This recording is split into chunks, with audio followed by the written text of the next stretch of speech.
Bonsoir, je suis Monsieur Alceste et cette fois encore, je viens vous présenter un jeu de rôle indépendant. Il s'agit cette fois-ci de Chronique d'une divinité. On avait déjà pu jouer à Chronique d'un vampire millénaire sur cette chaîne et l'expérience m'avait plutôt plu. Et il s'agit donc d'une suite spirituelle par les mêmes auteurs et traduit également en français par la Loutre Rôliste. D'ailleurs, au moment où je parle, il reste encore assez peu d'exemplaires, de luxe. Donc, quand je parle d'exemplaires de luxe, c'est ceux, en dur avec, un liseré, doré, la lettrage doré et cetera. Le jeu sera encore disponible après, mais dans une édition un peu moins qualitative. Ce serait dommage de passer à côté, comme pour, les Chroniques d'un vampire millénaire. La Loutre Rôliste a encore fait un excellent travail et c'est, un bel objet à avoir dans sa collection ludique.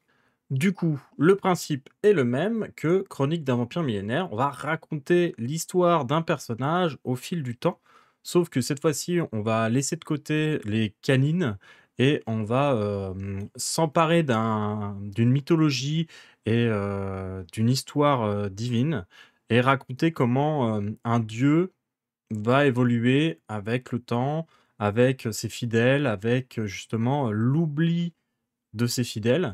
Je me suis pas trop spoilé les, prompts, les amorces, du jeu, histoire d'être quand même assez surpris quand on va pouvoir jouer.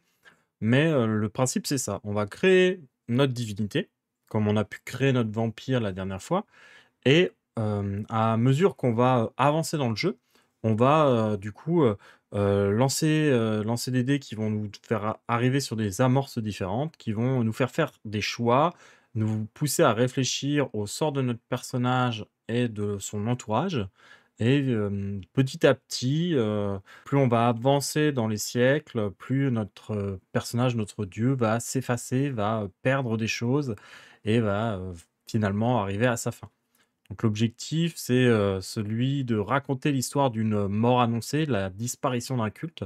Donc, sous plein d'aspects, ça peut être, très intéressant et le livre se présente vraiment sous la même forme que, l'édition de Chroniques d'un vampire, millénaire. C'est-à-dire que les règles sont assez courtes, assez simples. Vous allez le voir, c'est, très similaire. On a un personnage qui est défini par, quelques informations et puis après on se lance directement. La majorité du livre, vous voyez, là, c'est la partie règles. La partie règles représente ça, une vingtaine, trentaine de pages et tout le reste, c'est, de quoi jouer. Il y a énormément d'amorces et on a, la spécificité, d'avoir une version, améliorée avec, des règles supplémentaires, notamment des règles multijoueurs, dont je serais assez curieux. Il faudrait que je propose à Kiefer, de Dice Story si, ça lui dit. Mais donc il y a des règles multijoueurs et on a même des amorces supplémentaires, de la part de la Loutre Rôliste. Donc belle édition, beau format, jeu facile à prendre en main. Je pense que en termes de JDR, solo, ça doit être une des expériences les plus faciles d'accès à mon avis et donc on va se lancer, assez vite, là-dedans, histoire de pouvoir jouer. Donc c'est parti, on va changer de scène et on va commencer à constituer notre personnage, notre dieu, notre mythe. Alors, quand on crée notre mythe, on doit tout d'abord imaginer un lieu dans un passé lointain. Moi, ce que j'aimerais bien, c'est, me baser sur la mythologie, mésopotamienne. En ce moment, je suis en plein dans Gilgamesh avec les cours, avec les élèves de sixième, e et cetera et ça me plaît bien. Donc, on va partir sur ça. Notre personnage, notre divinité sera liée à l'antiquité, mésopotamienne. Réfléchissez ensuite à l'origine de votre divinité, aux aspects qui y sont associés. Alors moi, du coup, je verrais très bien un personnage qui était un roi ou un héros divinisé, comme ça se faisait souvent. Comme c'est quand même quelque chose d'assez important, dans ces civilisations, anciennes, je mettrais bien un lien, de mon dieu avec, l'agriculture. Mais, il faudrait qu'il ait une bivalence peut-être, agriculture plus quelque chose d'autre. Donc, avec tout ça, on va créer un premier mythe, une première histoire, un premier élément qui va, nous permettre, de donner, de l'identité à notre dieu. Les mythes, dans ce jeu-là, ça va être un peu comme les entrées de journaux, dans les souvenirs dans, Chroniques d'un vampire millénaire. On a un mythe avec plusieurs légendes qui en dépendent et ensuite on va avoir, les codex. Les codex, ça va être, comme les livres qu'on pouvait écrire pour, le vampire. Ici, ça va être, bah, les statues, les livres sacrés, tout ce qui peut garder en mémoire nos mythes. Et on va avoir également des compétences qui vont pouvoir être, mises à profit dans certaines, amorces. Certaines amorces vont nous demander justement de cocher une compétence.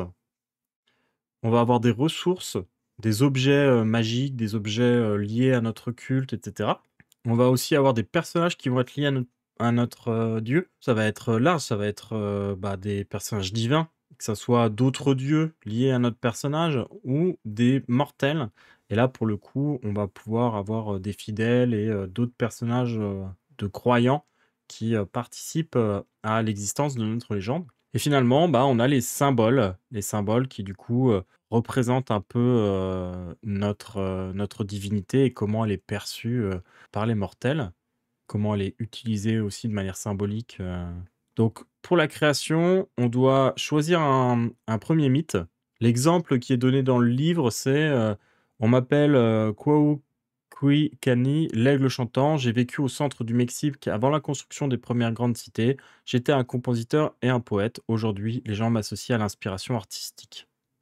Alors, le 1er mythe, ce serait je m'étais trouvé un nom mésopotamien justement, on va l'appeler Sargon, qui veut dire le roi légitime. Ça me semble pas mal. Je suis Sargon, un ancien chef de guerre divinisé. On m'associe au domaine de la guerre et de l'agriculture. Voilà, truc un peu, paradoxal, mais, on va dire qu'il y a une forme de, double domaine comme ça qui va pas forcément de soi, mais qui, fait que, notre personnage est très révéré, dans son pays parce que, il a une importance, quand même, assez grande. Donc, ça c'est le 1er mythe. Je vais me donner un titre aussi, je m'appelle Sargon et on va dire, le porteur de hache et ça va être, notre première légende. Donc je suis Sargon, le porteur de hache et donc je suis un ancien chef de guerre divinisé, auquel on associe, les domaines de la guerre et de l'agriculture. Ça, ce sera notre premier mythe avec notre première légende. Ensuite, on doit créer 3 personnages. Donc 3 personnages qu'on va ajouter, qui vont, avoir une relation avec notre divinité. Ça peut être un parent, ça peut être un ami, ça peut être un amant, des ennemis, des mentors, tout un lien qui peut être intéressant pour notre divinité et ça peut être, des personnages qu'on a connus avant qu'on soit vénérés ou qui ont été les premiers à nous approcher une fois qu'on s'est éveillé à notre vie divine. Là, je pense qu'il faut envisager les choses un petit peu à la manière de, American God, l'idée que, à partir du moment que des gens croient en nous, bah, on devient un dieu, on se matérialise sous forme de dieu et là, après, du coup, on peut interagir comme ça avec le divin. Alors, on va se trouver peut-être un ancêtre divin parmi la mythologie, mésopotamienne. On va mettre Hadad, dieu de la foudre et de l'ouragan, mon père divin. Voilà, donc je suis à la base, j'étais déjà un demi-dieu et j'ai été divinisé par la suite. Ensuite, je pense qu'on va se mettre un rival, un autre dieu avec lequel, on est en conflit. Voilà, Assag, Assaku, d'esprit maléfique, celui qui apporte la maladie. Parfait ça. Donc Assaku, démon de la maladie, mon principal adversaire.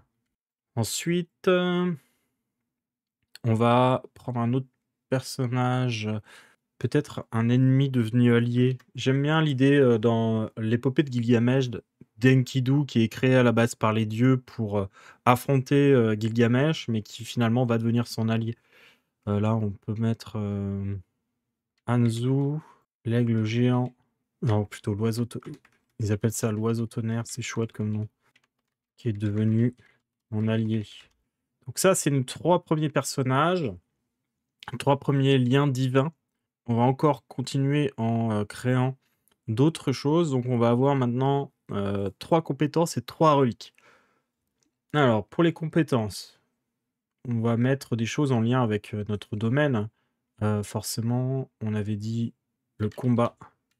On va mettre l'agriculture et on va mettre un dernier truc,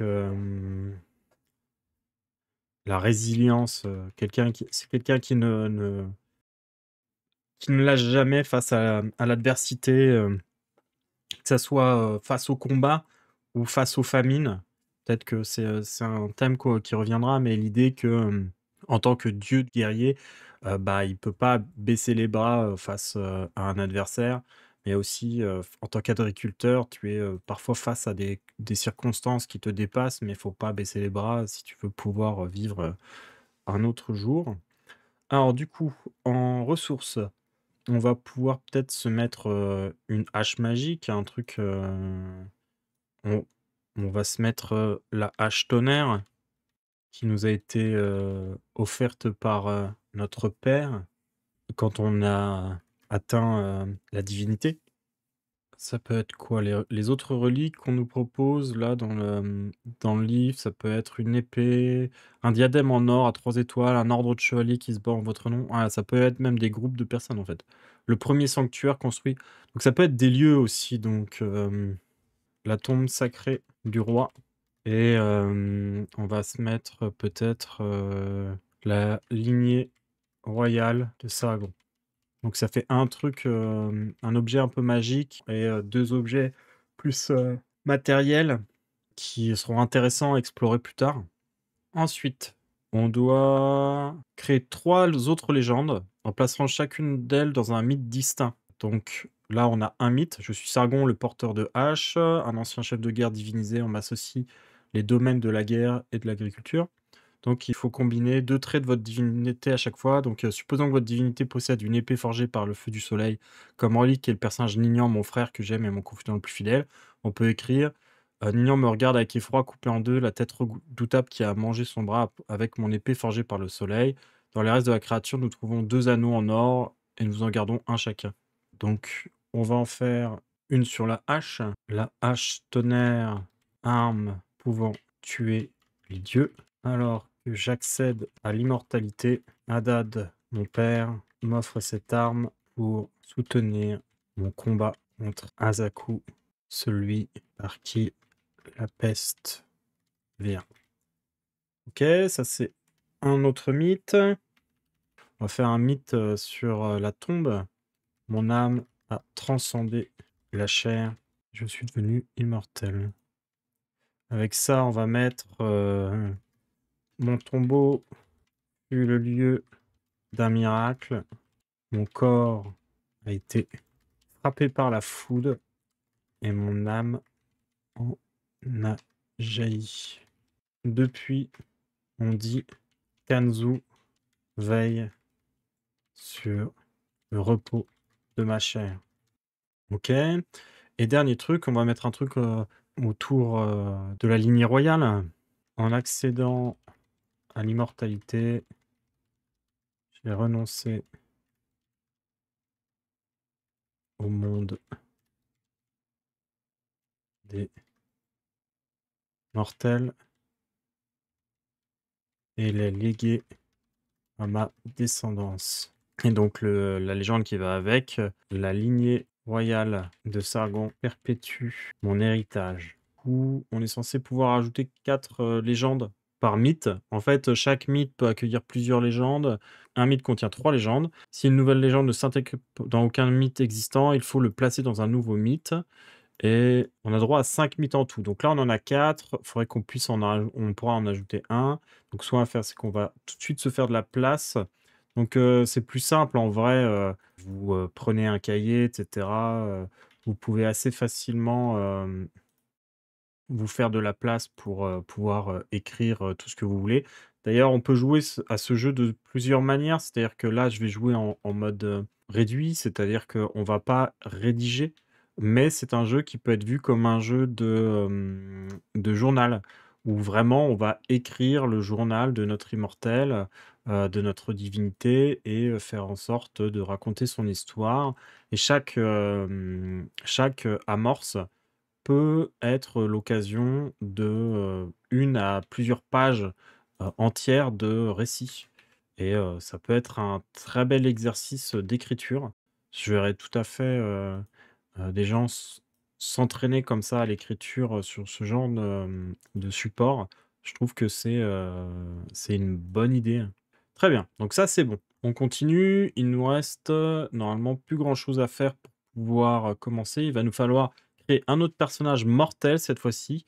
Ce mortel sera le croyant qui commence à répandre votre culte, alors que les personnages précédents peuvent penser que votre divinité a des pouvoirs impressionnants ou, la respecter grandement. Ce personnage pense que plus de gens devraient vénérer votre divinité et a décidé de le faire savoir.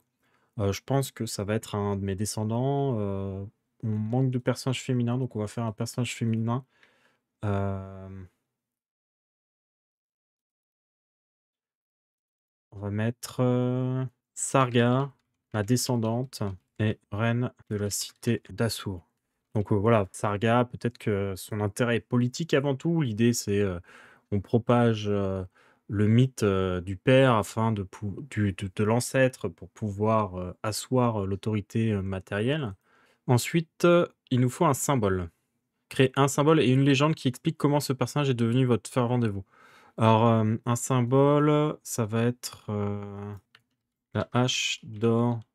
Le symbole, du coup, ça va être la hache transmise par mes ancêtres, par ses ancêtres à elle, du coup, et puis moi, mes descendants. Et donc on va, faire, une légende.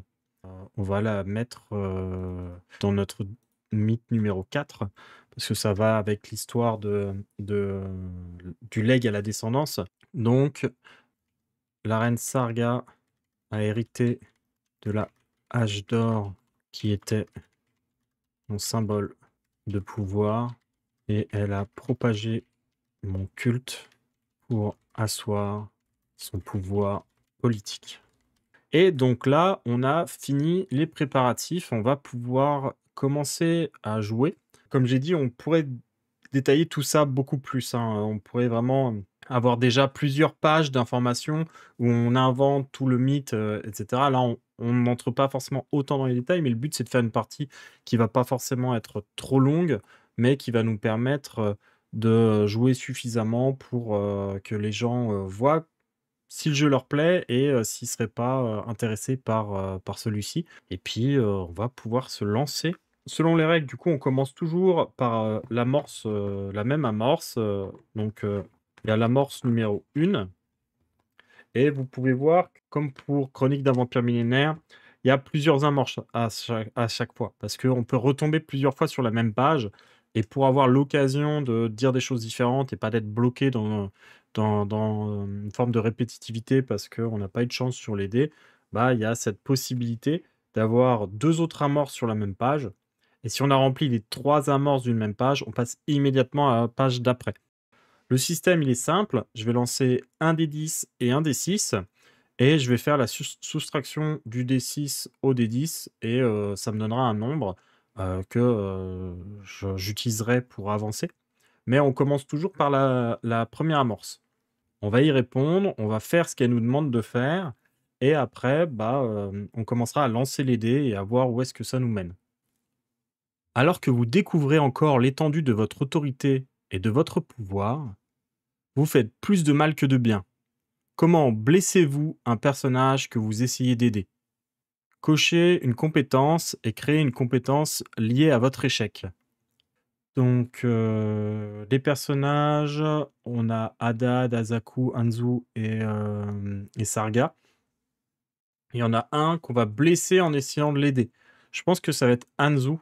Je pense que, je pense que ce qu'on va faire, là, à chaque fois, faut qu'on crée une légende à chaque fois qu'on est dans cette situation avec, une nouvelle amorce, donc on va créer une légende qu'on va rajouter. Donc cette légende, ça va être, avec la hache tonnerre. Je vais rajouter: «En essayant de calmer la colère d'Anzu, mon arme le blesse et me force à veiller sur lui jusqu'à ce qu'il se remette.» Donc ça, c'est notre première légende, rajoutée et on voit qu'on nous dit de cocher une compétence et créer une compétence liée à notre échec. Donc dans nos compétences, on va cocher le combat. On a affronté Hanzo et ça s'est mal passé et on va rajouter une compétence liée à cet échec et je pense qu'on va mettre une compétence, liée aux soins du coup, on va mettre, la guérison. Parce que du coup, on a dû soigner notre ami qui avait, peut-être perdu la tête, à cause, bah, d'une maladie, causée par, notre ennemi Azaku peut-être? Donc là, on voit qu'on a coché une compétence. La fin de partie, elle peut être soit annoncée par, une amorce qui va nous dire que c'est la fin, soit si on ne peut plus cocher ou perdre de compétences ou de reliques, quand on nous le demande, on a perdu aussi. C'est-à-dire que là, si toutes mes compétences sont cochées et qu'on me dit, «Cocher une compétence», c'est fini. Si on me dit, «Perdez une compétence et j'en ai plus», c'est fini aussi. Pareil, si on me dit: «Perdez une ressource et j'en ai plus», c'est fini aussi. Donc, selon la chance qu'on va avoir, ça peut arriver plus ou moins vite. Je vais me noter quand même la dernière fois, c'est une erreur qu'on avait faite de pas le faire, mais je vais me noter, à chaque fois quelles, amorces on a faites, histoire, de faire attention. Donc on a fait l'amorce numéro 1. On va lancer un des 10, on a fait 9 et on va lancer un des 6, on a fait 1, donc ça fait 8. Donc on avance de 8 pages. Donc 8 pages, ça nous fait la page 9. L'amorce numéro 9. Un monstre sème la destruction, mettant en péril ce que vous avez laborieusement construit. Pourtant, vous ne pouvez pas intervenir directement. Qu'est-ce qui vous empêche d'intervenir? Quel est ce monstre? D'où vient-il? Un héros mortel se lève en votre nom pour affronter la bête. Créez un personnage mortel. Alors, la bête, je pense que ça va être, un serpent gigantesque qui va, attaquer, la cité, d'Azur, qui, du coup menace mon héritage et puis, ma cité. Pourquoi je peux pas intervenir? Qu'est-ce qui m'empêche d'intervenir? Je pense que du fait de la blessure que j'ai causée à Hanzo, mon ami et allié, je suis, dans l'incapacité de reprendre le combat. Je ne me vois pas, combattre à nouveau, avec cette arme qui a blessé mon ami et je n'interviens pas directement. On va créer un héros, on va l'appeler Sin et donc du coup, ce héros, il a affronté la bête et a priori, il l'a tué en mon nom. Sin, le héros vainqueur du Python. Très bien et ça, il faut que je l'ajoute quelque part.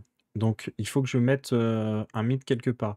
On va le mettre, à la suite de la hache, tonnerre du coup, je pense. On va mettre un troisième légende dans cette voie-là parce que ça va bien avec le fait que, hanté par cette blessure, je renonce à la violence et laisse un héros affronter le python géant envoyé par Asaku.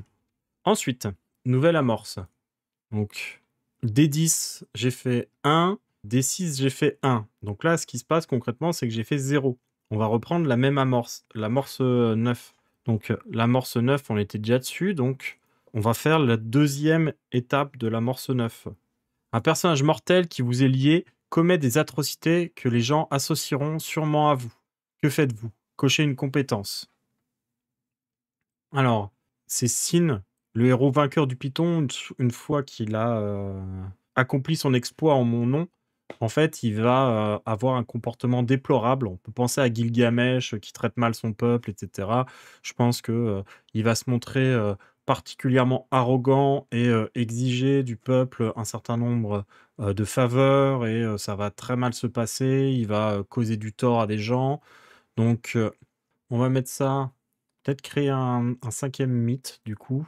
Ceux qui font du mal en mon nom ne récoltent, jeu de mots sur le fait que je suis un dieu de l'agriculture, que mon mépris. Et donc, Sin, fier de sa victoire, abuse du peuple et lui cause du tort. Je refuse de guérir ses blessures comme je le faisais auparavant. Et donc, je vais cocher guérison parce que là, dans mon idée, c'est que en contrepartie de ce qu'il a fait de mal, je refuse de le protéger comme j'avais pu le faire. Et donc, je lui ôte mon soutien en quelque sorte. Et mon soutien passait sûrement par cette forme de vitalité qu'il avait. Nouvelle amorce. On nous a dit de rien faire à part cocher la compétence, donc c'est bon. On a fait 2 et 5. Donc 2 moins 5, ça fait -3. On passe à la 6. L'amorce numéro 6, elle nous dit: «Un immortel se met à votre service. Qui est-il? Pourquoi est-il attiré par vous? Créez un personnage immortel». Ah, on va peut-être se trouver une épouse, ça pourrait être intéressant ça. Nisaba, la déesse du grain et de l'écriture. Mon épouse. Dans les mythes, on va mettre ça dans le premier mythe qu'on a. Mon épouse est Nisaba, déesse du grain et de l'écriture, dont je partage l'amour pour l'humanité. Je finis par épouser Nisaba. Pourquoi est-elle attirée par moi? Je pense que c'est ça, c'est cet aspect, tous les deux, on veille sur l'humanité, on fait partie des dieux qui s'intéressent le plus à ce qui leur arrive. Il y a des dieux qui, forcément, s'intéressent moins que nous, vu que, leurs domaines, sont plus liés à des forces naturelles, ou à, des créatures, à des éléments et cetera. Nous, nos domaines respectifs sont liés et en plus, ils sont liés avec, l'humanité et puis, le fait qu'elle prospère. Donc plutôt positif. Donc on a fait le 6, on lance 2 dés. 5 et 5, donc on retombe sur le 6. Au fil de temps, vous reposez de plus en plus sur votre serviteur immortel. Quels sont les événements qui ont créé un lien de camaraderie entre vous? Sa compagnie vous encourage à explorer de nouvelles façons d'agir, créer une compétence. Donc là, vous voyez, hein, c'est tourné très serviteur. Moi, j'ai plutôt pris l'idée que c'était une épouse. Pas du tout, parce que je pense qu'une épouse est une servante, hein, pas du tout, ne me faites pas dire n'importe quoi. C'est juste que il faut pas prendre ces amorces comme des choses ultra rigides. Le but, c'est de stimuler la créativité. Et si ça nous fait popper une idée qui est dans la vibe globale de l'amorce, ça va tout à fait, hein, faut pas se bloquer. Toute bonne idée, est bonne à exploiter, même si, ça implique de reformuler légèrement, l'intitulé de l'amorce, hein. Mais là, du coup, peut-être que, ça, va, modifier ma façon d'agir, ça va surtout, modifier peut-être, ce que je suis comme dieu et en fait, Nisaba, elle est déesse de l'écriture, donc peut-être un truc, en lien avec, me donne goût à l'écriture. Je deviens le protecteur des poètes. Et du coup, ça fait qu'en compétence, on va s'ajouter une nouvelle compétence qui va être une compétence, poésie. Donc on a acquis un nouveau domaine en quelque sorte. Là, on était un dieu, de, la guerre, on était un dieu, de l'agriculture, mais notre compagne et tout ce qu'elle a pu nous apporter, nous ont fait ouvrir les yeux sur, d'autres manières, de contribuer à l'humanité et donc voilà, bah, notre personnage a changé un peu de manière d'agir, de domaine de divinité, ce qui est plutôt intéressant parce que du coup, ça implique, que nos personnages dans ce jeu, ils vont pouvoir, quand même évoluer pas mal, on peut commencer dieu de la guerre et puis finir en fait, dieu de la poésie, c'est tout à fait possible. On va relancer les dés, 5 et 2. Donc on avance, bah, de 3. 3, ça va nous faire tomber sur 9. 9, on avait déjà fait, les 2 premières étapes, donc il nous reste plus qu'une page sur la page 9. Un personnage mortel accomplit des actes héroïques, tous plus grands les uns que les autres, dans le but de s'attirer vos faveurs. Quel exploit accomplit-il? Vous décidez de lui faire passer une ultime épreuve, cocher une compétence. Ça va être Sin. Sin qui va vouloir se faire pardonner pour pouvoir mériter mon pardon et mon soutien. Après tout ce qu'il a fait au peuple et avoir perdu mon soutien, il va vouloir se faire pardonner un peu comme Gilgamesh va vouloir se faire pardonner des dieux. Et donc, ce qu'on va faire, c'est que on va lui imposer une épreuve d'agriculture. On va lui demander de récolter suffisamment de grains pour nourrir toute la cité. Et c'est ce qu'il va faire, étant tout de même un héros. Pour se racheter, Sin a dû accomplir un exploit, lui est ordonné de récolter assez de grains pour nourrir la cité entière à lui tout seul. Et donc, ici, ça nous demande de cocher une compétence. Là, la compétence, ça va être l'agriculture. Donc, agriculture, c'est coché. Il nous reste plus beaucoup de compétences, hein. Là, malheureusement, notre partie va peut-être tourner court assez vite si on n'a pas d'autres choses qui viennent s'ajouter. On relance. 6 et 3, donc on avance à nouveau de 3. On passe au 12. 12, on l'a pas encore fait. Vous mettez au monde un immortel d'une manière peu conventionnelle. Qu'est-ce que cela signifie? Créer un personnage immortel, créer une compétence appropriée. On va peut-être faire un truc lié à la poésie justement. C'est mes paroles qui vont se matérialiser en chantant la gloire de la poésie. Ça va se matérialiser comme un enfant de moi, mais un enfant magique en quelque sorte, un immortel qui sera justement mon fils, le dieu des poètes peut-être. Alors, dans les personnages, on va rajouter plutôt une fille d'ailleurs, Eka, déesse des poètes. Et on va rajouter ça dans mon mythe principal, vu on avait mis Nizaba qui nous avait donné goût à l'écriture.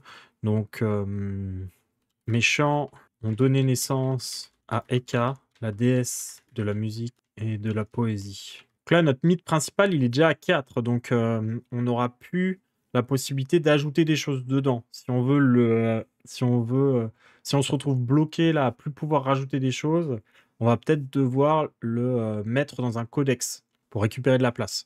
On crée une compétence appropriée. La compétence appropriée, on avait déjà poésie, donc il faudrait une autre compétence.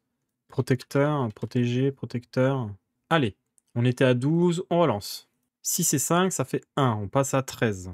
Vous décidez d'affronter un immortel qui est devenu une menace non seulement pour vous, mais aussi pour les autres divinités. Qu'est-ce qui vous pousse à agir seul? Créer un personnage immortel ennemi. On va mettre Dagan, ouais, Dagan. Dagan, dieu infernal, veut asservir l'humanité. Et du coup, on nous dit que on crée juste le personnage. Qu'est-ce qui me pousse à agir seul? Je pense que c'est parce que il est puissant. Je ne veux pas que mes proches prennent le risque de l'affronter et je me sens en mesure de pouvoir le battre. Je vais mettre ça dans mon âme a transcendé la chair. Immortel, j'affronte seul Dagan pour mettre ses plans en déroute. Je meurs et reviens toujours à la charge. On enchaîne. On lance 2 dés. 4 et 1. On avance de 3. Donc on passe de 13 à 16. Votre influence atteint une nouvelle région où vous commencez à vous mêler à une autre divinité. Créez une nouvelle divinité en suivant les règles de la section création d'une divinité. N'ajoutez pas encore cette divinité à votre liste de traits et de mythes. C'est la divinité avec laquelle vous vous mélangez. Ajoutez une compétence de cette divinité à votre liste de compétences. Ok. Donc là, un peu complexe. Il faut que je mette de côté une divinité. Je vais prendre du brouillon quelque part. Ça, c'est un petit peu plus poussé que ce qu'il pouvait y avoir dans Chronique d'un vampire, parce que là, pour le coup, on me demande de refaire la création de personnage en quelque sorte, pas à zéro, pour pouvoir, je pense, remplacer mon personnage. On va l'appeler Apantali, dieu hittite. D'ailleurs, là, il y a du temps qui a passé, donc je pense qu'on peut partir du principe que Sin est mort, ainsi que Sarga. C'est des mortels, au bout d'un moment, on peut considérer qu'ils sont morts. Là, si notre divinité, elle a conquis d'autres pays, je pense que les mortels qui le vénéraient sont morts depuis un bail. Il me faut donc création d'une légende, donc l'origine, etc. Donc c'est un dieu hittite et tout ça. On l'appelle le père vénérable. Il a en compétence, il a l'agriculture, l'élevage et l'éducation. En relique, il a le bâton de berger.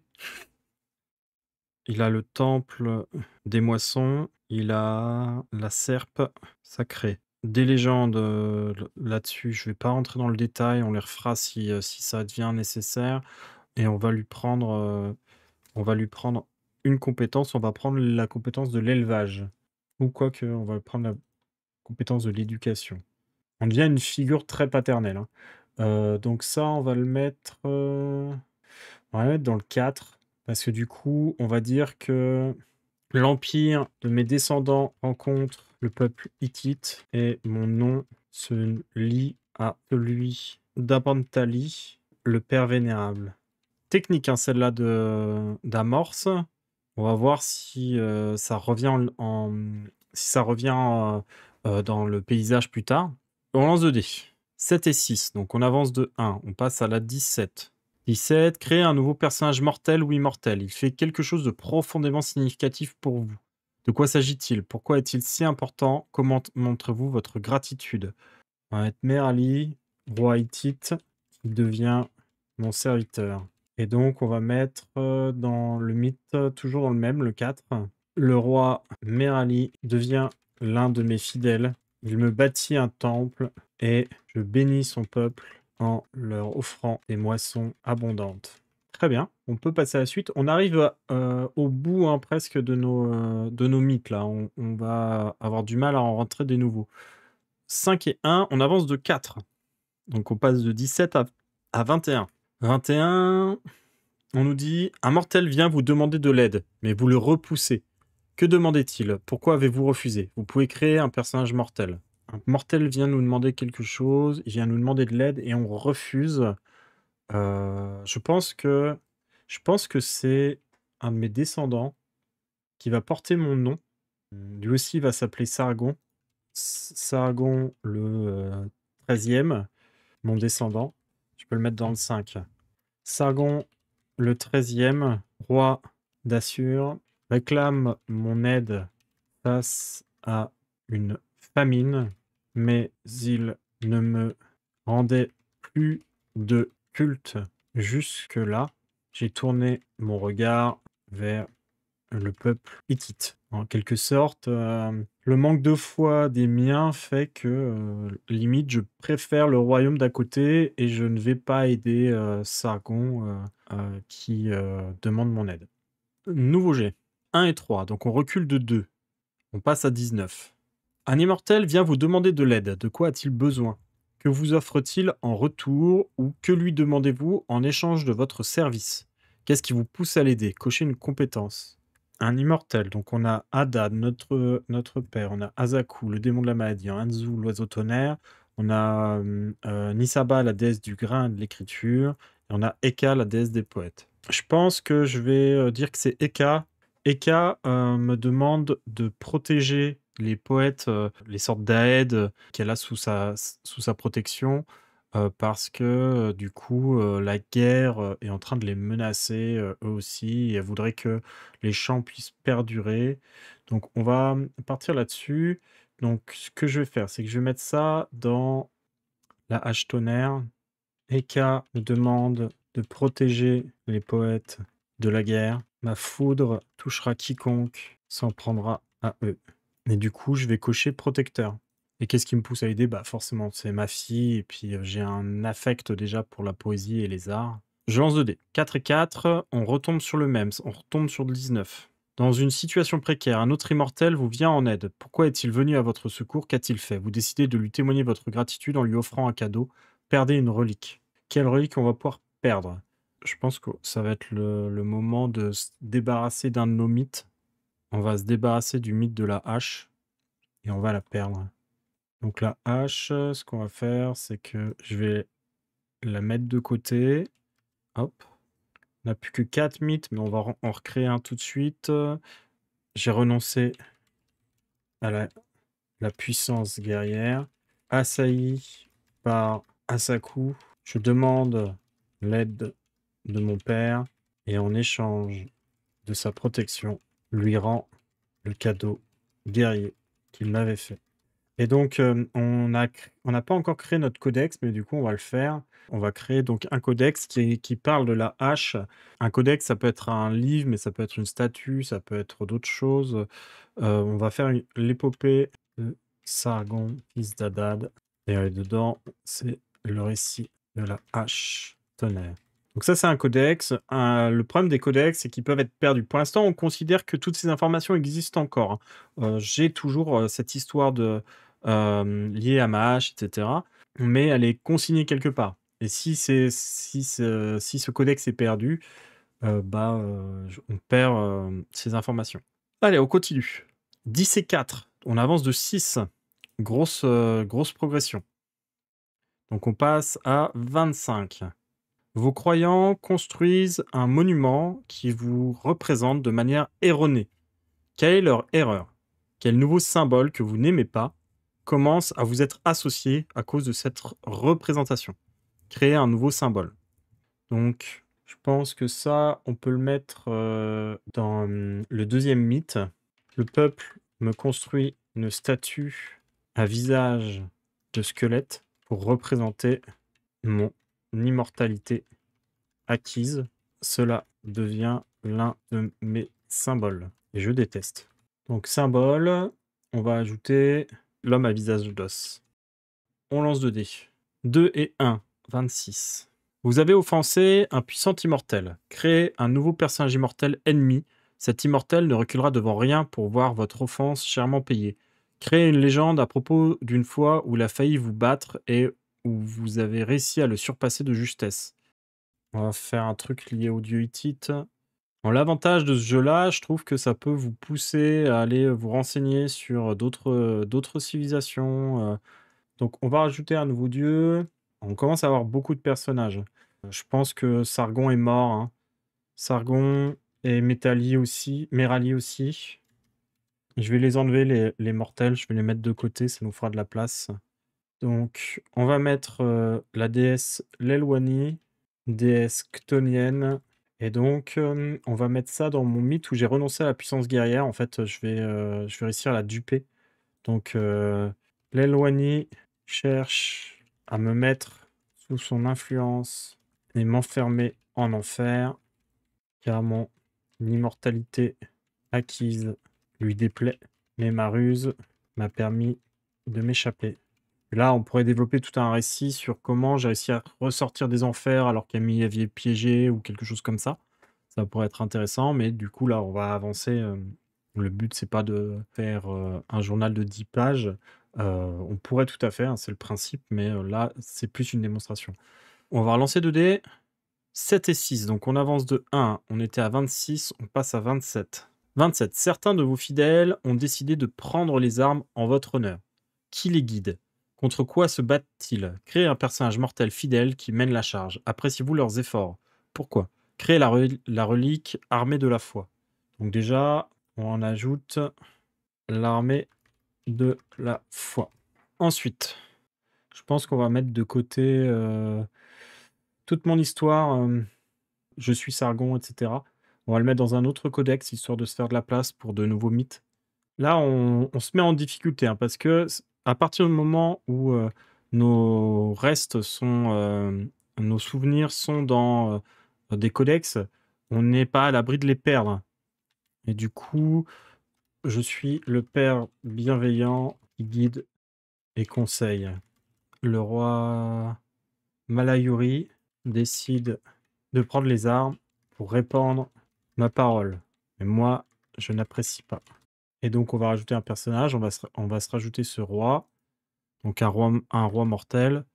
Le roi Malayuri, roi hittite. Et donc, j'apprécie pas leurs efforts parce que moi, pour le coup, je suis plutôt pacifiste. Et donc, leur guerre prosélyte, ça ne me plaît pas du tout. Ah, j'ai oublié de rajouter mon codex. J'ai un deuxième codex. C'est les fresques de Sargon et de sa famille. Donc j'ai fait 5 et 1. Donc on avance de 4 encore. Là, on commence à avancer pas mal. On passe à 31. On a fait un peu du surplace, mais là, je pense qu'on va avancer un peu plus dans le temps et dans les événements un peu plus marquants. 31. Les parias d'une communauté s'adressent à vous pour obtenir de l'aide. Pourquoi sont-ils des parias? Pourquoi décidez-vous de les aider? Cochez une compétence. Je pense que c'est une caste d'illettrés, une caste de personnes qui n'ont pas accès à l'éducation, qui, veulent pouvoir, s'élever et pouvoir, offrir à leurs enfants, leur descendance, un avenir meilleur et donc je vais choisir de les aider, en leur apportant le pouvoir de la connaissance. Donc les intouchables réclament mon savoir pour s'élever au-delà de leurs conditions. Je leur offre la sagesse et l'écriture. Et donc je vais cocher ma compétence, éducation. Ensuite, 2 dés, 4 et 3, j'avance de 1, on passe à 32. Vous choisissez un mortel comme oracle. Il transmettra désormais votre volonté à vos fidèles. Créez une relique qui représente son assistance et créez un nouveau personnage mortel si vous n'en avez pas. J'ai Malayuri. Je pense que du coup le mythe ça va être je donne des visions à Malayuri et le conseil dans ses choix pour redresser son royaume. Donc là, il faut que je crée une relique qui représente son assistance et du coup, dans les ressources, on va se mettre donc le prophète Malayuri. OK, on relance. 10 et 5, on avance de 5, on passe à 37. 37, un groupe d'immortels s'unit contre vous. Pourquoi ont-ils décidé d'agir? Qui sont-ils? Que répondez-vous? Cochez une compétence. Donc on me dit pas de créer des immortels. Je pense que, c'est les divinités hittites que j'ai un peu supplantées en devenant une sorte de père protecteur pour certains et cetera, qui refusent mon influence et qu'est-ce que j'y réponds? Je réponds, j'ai 2 compétences, hein, j'ai résilience et poésie, je vais répondre, que, ma parole, leur survivra par les chants que je fais transmettre et je vais, cliquer ça.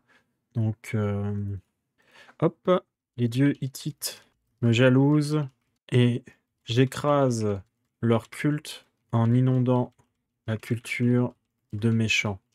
OK, il nous reste plus qu'une compétence, donc là, ça peut aller vite, hein. 1 et 4, on recule de 3, on passe à 34. 34, on l'a pas fait. 34, ça va nous donner une épidémie ravage une ville importante. Quelle est la nature de ce fléau? Vos fidèles vivant dans cette ville élèvent une prière, vous suppliant de les sauver. Pourquoi ne voulez-vous pas ou ne pouvez-vous pas le faire? Créer une compétence liée à leur abandon. Pourquoi je ne peux pas le faire? Donc je pense que là, c'est, Asaku qui, reprend, peut-être qui a pris peut-être une nouvelle forme, me poursuit, de sa colère en, ravageant mon nouveau territoire en quelque sorte, avec une peste comme on en connaîtra plus tard, dans l'histoire de l'humanité, du coup une peste ravage le royaume hittite. Mes fidèles vivant dans cette ville élèvent une prière en suppliant de les sauver. Pourquoi je ne le peux pas ou je ne le veux pas? Je pense que c'est peut pas, je pense que, je ne peux pas m'opposer à Sakou. Je ne suis plus un guerrier et du coup, on va mettre ça dans le 2. Ah non, plutôt dans le dernier, oui, j'ai renoncé à la puissance guerrière, c'est plus avec ça. Je ne peux m'opposer aux ravages causés par Asaku. La peste tue mes fidèles sous mes yeux impuissants. OK, je pense qu'on va se débarrasser, d'un mythe qu'on va mettre dans un codex aussi. On va mettre, celui de la descendance parce qu'en vrai, en plus, notre famille, du coup, elle est plus très importante pour nous là. On va faire de la place. Et on va créer un nouveau codex. Ça va être l'histoire de la famille royale d'Assur. OK, on crée une compétence maintenant, liée à l'abandon. Compétence, peut-être le deuil. On relance.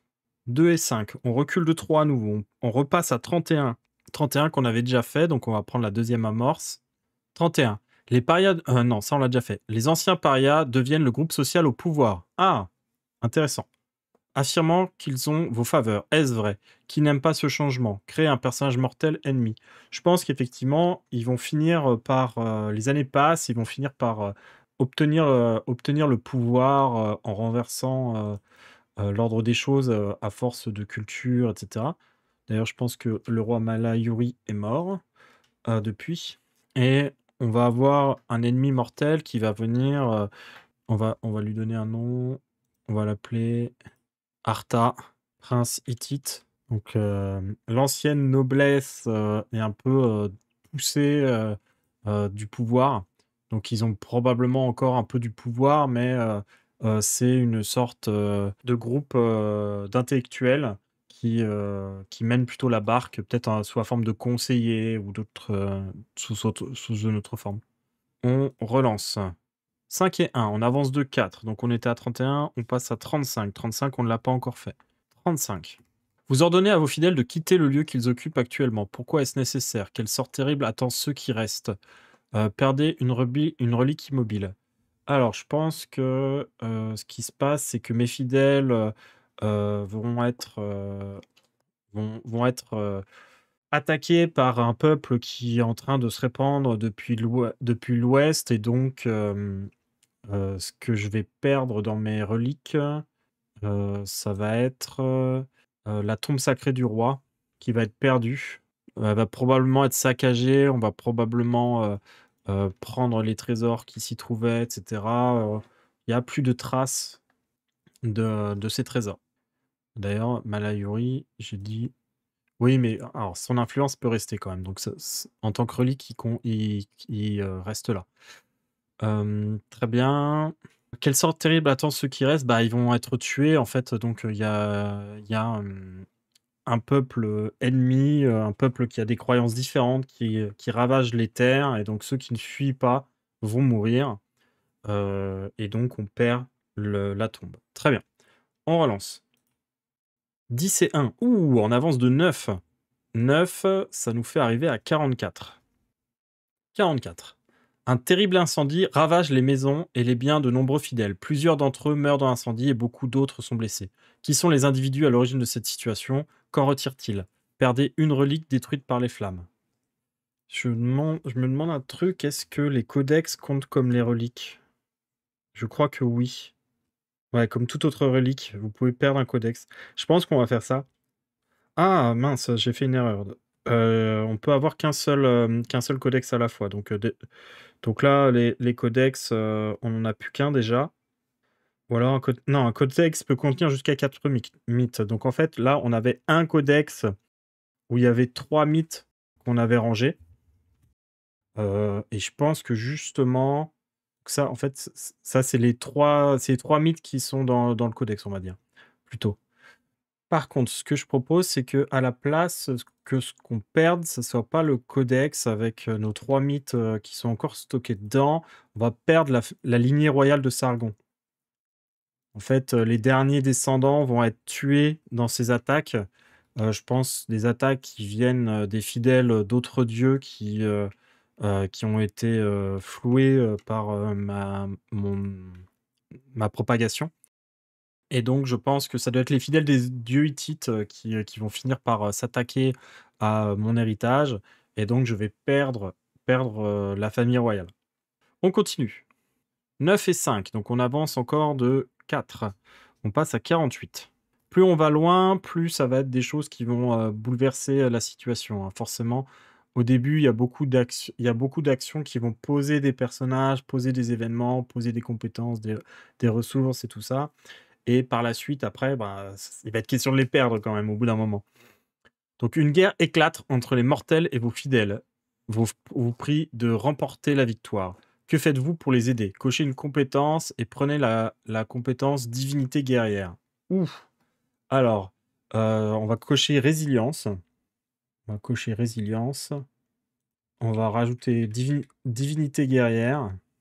Et là, en fait, on va mettre la dernière légende par rapport à j'ai renoncé, à être un guerrier, justement, afin de remporter d'aider mes fidèles à remporter la victoire, j'use de stratagèmes et de tactiques qui leur donnent l'avantage sur le champ de bataille.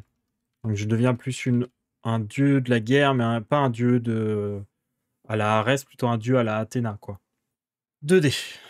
7 et 1. On avance encore de 6, donc on était à 48, on passe à 54. 54. Vos croyants commencent à mettre en évidence un vice que vous avez. Quel est ce vice? Comment ce vice affecte-t-il vos légendes précédentes? Créez un symbole et une compétence associée à ce vice.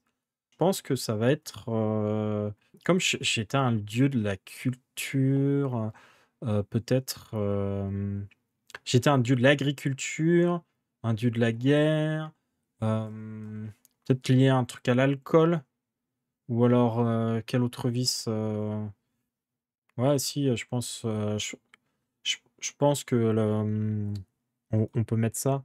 On va pas en symbole, on va rajouter la coupe de vin et on va mettre ça dans on va créer un nouveau mythe du coup et le nouveau mythe, on va mettre,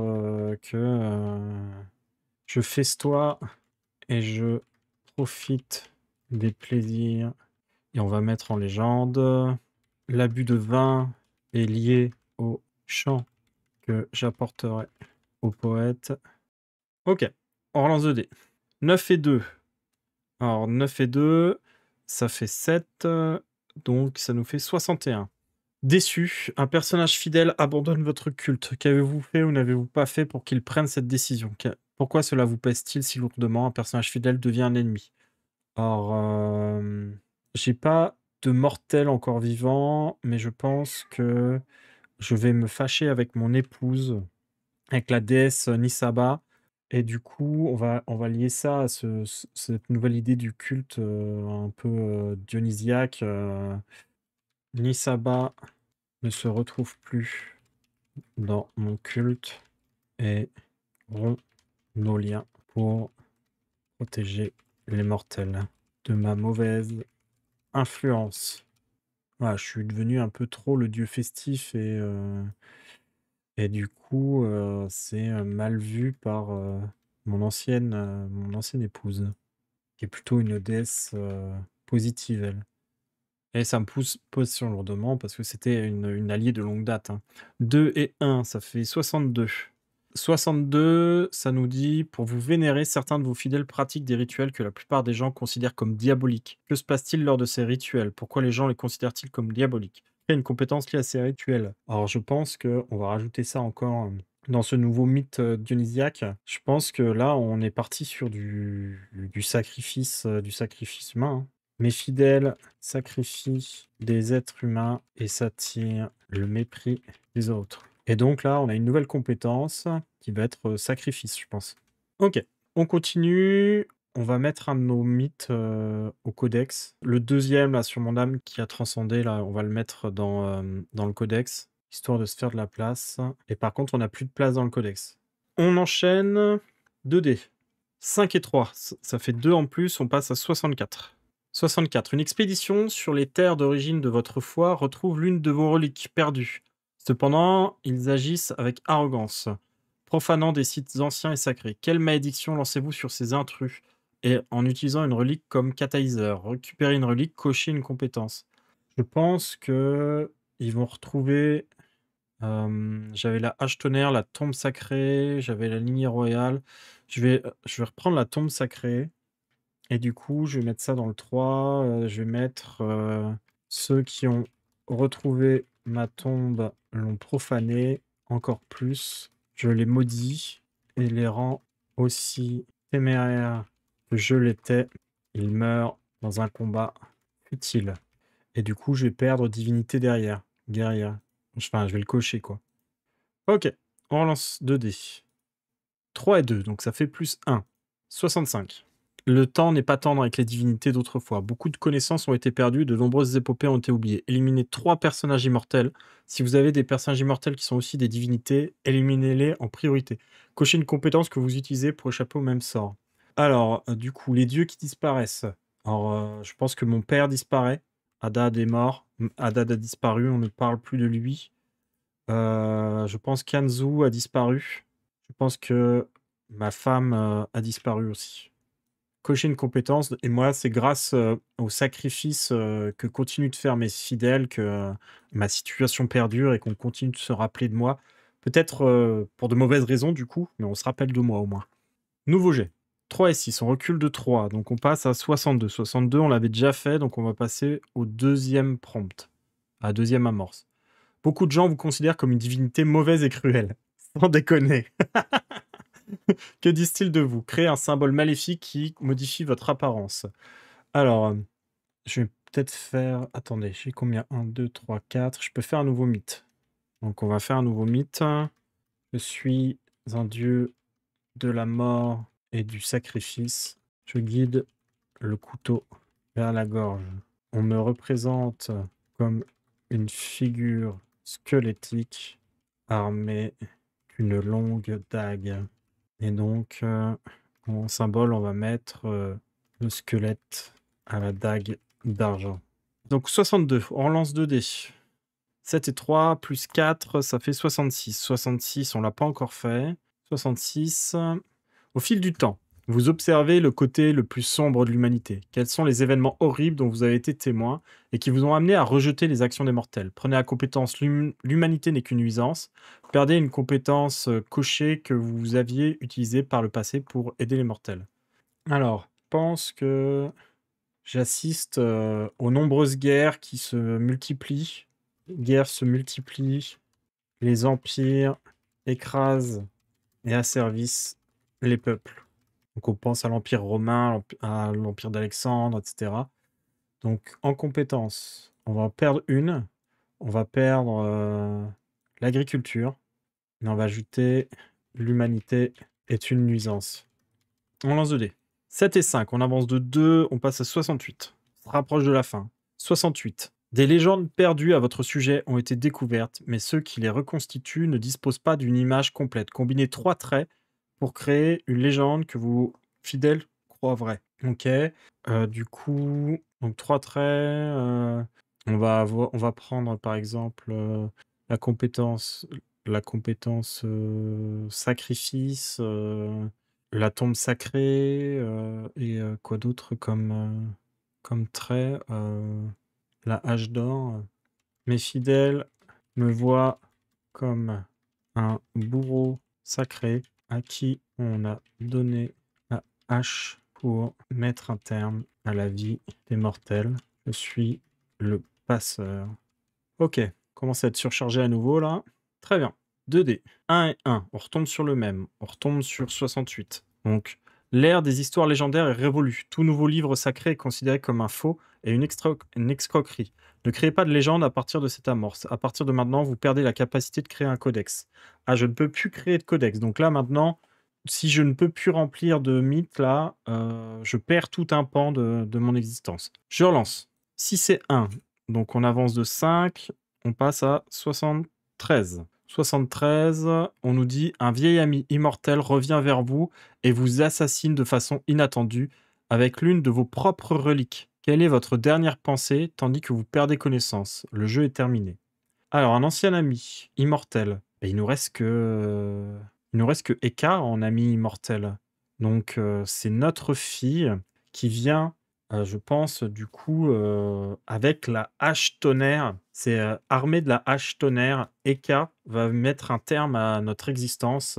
Nous qui étions devenus, au fil du temps, non plus ce héros qui avait apporté l'agriculture puis la culture à son peuple, plus ce dieu paternel qui protégeait les siens, quitte à renoncer au combat. J'étais devenu un bourreau, une créature de la mort, et la déesse Eka, qui elle a eu peut-être une suite plus positive, qui est restée une force positive dans le monde, a choisi de mettre un terme à la vie de son père avec sa propre arme, la hache tonnerre que j'avais rendue à Haddad. Haddad qui avait disparu, mais qui a peut-être légué cette arme à sa petite fille, du coup. Et donc, c'est ainsi que se termine l'histoire de mon dieu, de Sargon. Sargon, le porteur de hache. C'est une fin de partie. C'était très, très chouette. J'ai beaucoup aimé un certain nombre de prompts qui étaient très intéressants. Il y avait des choses qui créaient vraiment de l'histoire et qui donnaient vraiment l'impression d'avoir un dieu comme ça qui évolue avec son temps et qui va influer le sort de l'humanité au passage et tout ça. C'était très intéressant. Je trouve que, c'est une très bonne alternative à Chronique d'un vampire millénaire. Je pense que les deux sont très intéressants à leur manière. Je pense que, j'aimerais bien tester en duo là ou en multijoueur, peut-être à 2 ou à 3 pour faire, comment dire? Un panthéon. Je pense que même on pourrait partir sur un panthéon complètement fantaisiste. On pourrait partir, dans un monde de fantasy ou un monde qui n'existe pas et cetera pour pouvoir partir de manière très fraîche et puis inventer un peu tout ce qu'on veut. Ça pourrait être très sympa. En tout cas, moi, j'ai beaucoup aimé. J'espère que ça vous a plu, que c'était une bonne découverte pour vous. On va revenir sur la scène de présentation. C'était donc une partie de Chronique d'une divinité. Comme vous voyez là, en 2 heures, on a fait, toute une histoire, tout un récit, mythologique, du début jusqu'à l'évolution de la figure, mythologique, en, différents domaines. On est passé du héros, divinisé à, cette espèce de bourreau, de cette incarnation de la mort, sur la fin, avec une fin tragique, tué par notre propre fille divine. C'était vraiment chouette. Moi, ça me plaît beaucoup de vous présenter comme ça des jeux indépendants qui sont quand même assez rares sur le marché, qui ont pas forcément, vocation à être, aussi populaires que Donjons& et Dragons ou, Vampire la Mascarade et d'autres, JDR que j'apprécie, hein, par ailleurs. Mais, je trouve que c'est important parce que, des jeux comme celui-ci, bah, ils nourrissent la créativité, à la fois en termes de mécanique, à la fois en termes de pratique. Des jeux comme ça avec des amorces narratives, c'est un super moyen de s'améliorer en tant que maître de jeu et de laisser plus de place à ses joueurs. Donc je trouve que c'est vraiment une pratique à faire entrer, dans sa bibliothèque et je vous conseille vivement de faire l'acquisition des derniers exemplaires, collector, de luxe qui existent, ou, bah, de prendre le jeu quand il sera réédité sous une autre forme. En tout cas, pour ma part, c'est une réussite. J'ai beaucoup aimé et je reviendrai très vite vous présenter d'autres jeux indépendants. On a, tout un tas de campagnes et de parties de vampires et d'autres jeux plus connus, mais je vais tâcher de, garder le rythme avec une partie d'un jeu indé de temps en temps. Donc, n'hésitez pas à laisser des commentaires, à mettre que vous aimez la vidéo, à la partager, à la montrer à qui vous voulez. En tout cas, le fait est que ça me soutient, ça soutient mes initiatives, ça me permet d'avoir plus de visibilité, donc de pouvoir aller voir les éditeurs et puis leur demander, un soutien, important pour pouvoir, présenter ça. Là, vous voyez, par exemple, la Loutre Rôliste, ils m'ont mis tout un tas de documents à disposition pour que je puisse préparer ça, que ça soit des assets visuels et d'autres choses. Et ça, c'est possible que si j'ai la confiance des éditeurs. Ça nécessite d'avoir quand même un peu de visibilité. Donc je vous remercie d'avoir regardé cette partie de Chronique d'une divinité et je vous souhaite, de bonnes parties et à très bientôt. Au revoir.